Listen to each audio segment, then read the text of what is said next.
Hey gang, Daryl Davis coming in here to talk about designing a life worth smiling about. What I would like to talk to you about in this short video is how we might sometimes compare ourselves to other people. We look at some other successful people, whether they're successful in business, they have a great marriage, they have great children, etc., etc. And we look at what they have, and sometimes for some of us what we might do is we wish we had what they had. If only I had that kind of life, if only I had that relationship or that business, boy, then I'd be happy. Well, listen, part of smiling in our life is to have joy. And it's hard to have joy if we're looking at what we have, comparing it with to somebody else, what they have, and all that we're accentuating, all that we're highlighting is not what we have, but what we don't have.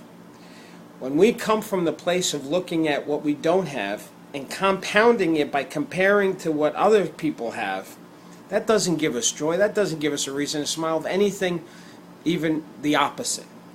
So by us comparing to other people, we focus more on what we don't have in our life, and more importantly, or as important, is that we're not appreciating what we do have in our life.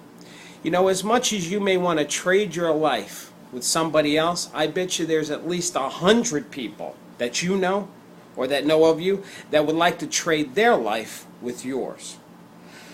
Let me tell you something. I'm going to share a couple of movies here because it takes to highlight this point. Tell me if you've heard of these movies. Prometheus, Unstoppable, one of my favorite movies, Deja Vu with Denzel Washington, The Taking of Pelham 1, 2, 3, Crimson Tides, Days of Thunder, Top Gun, The A-Team, Beverly Hills Cops. This is just some of the movies that was directed and or produced by Tony Scott.